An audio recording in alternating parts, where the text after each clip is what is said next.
maqaan koo beekumaan jedhama. Bakki jireenya kootii Wallagga Lixaatiin dhufe. Mana kootii maatii dhiisee ergan ba'e rakkoodhaaf arra ji'a jimaata dheengaddaati. Haa ta'u sanaa kaasee micaa tokkotu innis micaa tokkoon jalaa dhukkubee amma fayyee kun as keessa jira. Micaa kana naannoo keessatti Ayira iddoo jedhamu hospitaalatti geessinaan hin dandeenyu asitti Phaawulos Ustaalii dhaqaa jedhaniiti riiferii nuu kennan. Riiferii kana fudhannee achi dhannee achatu marmaarruu amma immoo hiikaa siiti iskaaniidhaan immoo Adaamaa jira achi dhaqaa nuu jennaan addana isa dhufneetuma rakkannu torbee har'aa ganamaa nu waamanii murtoo isa dhumaa nutti kennan. Innis maa inni micaa kana keessaa kalee tokkotu hin jiru kalee isaa bishaan kuuse kaleen isaa hojiin ala ta'eera. Kanaaf opereeshinii kamisa dhuftu dhufee haa ta'u kottaa tooratti galaanuun jedhanii nu galmeessan. Torban har'aa ganamanni kun. Kana booda maal godhee yeroo ammasii fixeeraas keessaa gargaarsa biraa tokko hin qabnu waan qabnu harcaafneerraa. Adda tokko immoo micaan kun umurii kanatti kaleen kun yoo keessaa ba'ee dhuguma jiraata kanan jedhu cinkatiitti hin galee yeroo kos nan fixee bakka waan biraa keessan gale. Kana booda gara iddoo kiiskoo keenyaatti deebineetu jirru. Namni tokko beenaam iddoo kadhataa sana dhaqaa tarii Waaqayyoon jijjiirama kennuu danda'anuun jennaan kasaatii iddoo kana dhufne torban irraa yeroo dhufnuu iji Waaqayyoo as keessatti nu millate. Ameen. Haleluuyaa.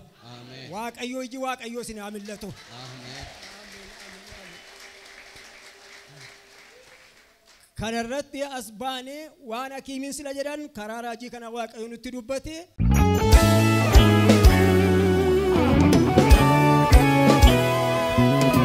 Saansi baqasantu si yaaddesse. Sirrii. Maal godheen kalee tokkoon jiraadha. Kanarra jette yookiin fayyu yookiin du'ette. Sirrii. Torban irraa dandeessee dhufta. Torban irraa nan dhufe. Hin amantu.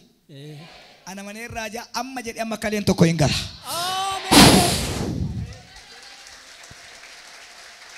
Ilillee jabaa Waaqayyo isa jiraataaf fida. Namaa miti Waaqayyo. Sagalee keessan baasaa kan Waaqayyoo jira. Kanuma kooti jira. Kan diina kooti jira. Har'aa kaasee kan koomiteedha. Wajjin dhufte gurbaa. Abbaa keeti. Meerre abbaan keessa kam. Kotta abbab. Baay'ee cannaqama waa'ee kee.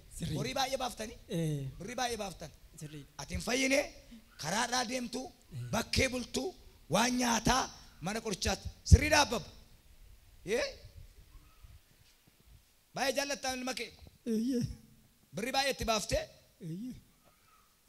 Erga jimaata dheengaddaati waan joora. Baay'ee taffinneerraa makinaan immoo guyyaa adeemsa guyyaa lamaati Wallagga Lixaarraan dhufa. Iddoo kan Wallagga Lixaarraa? Iltukaarraan. Iltukaarraadhaa? Baay'ee wajjin rakkatte. Amma fixeen abdii kun. Abdii keessa fixattee bakka mucaa kana fuudhee galee yoo du'es biyyatti du'u yoo jiraatte isa jiraatu jette.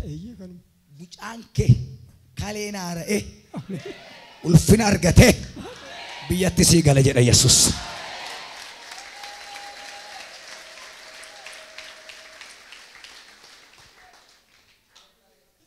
Galmeen galagale. Murtoonni ganamaa hin ka'e inni guyyaan haara'e.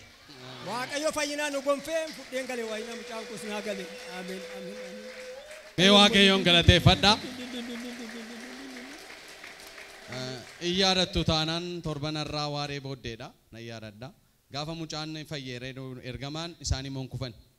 Iyyaadattu taanaan baay'ee nutti dhaga'amee ture. Ameen. Garuu Waaqayyoo jira. Ameen. Halleluuyaa.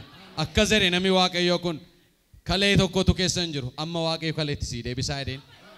Kunoo isaan dhufanii dhugaa ba'anii meema ulfina Waaqayyoof kabaja Waaqayyoof qabdan gocha Waaqayyo godheef harka keessan sirriitti mee Waaqayyoon galateeffadhaa. Waaqayyo biyya nagaatti karaa nagaatti milkoomsaan gara mana keessanitti isin agarsiisu.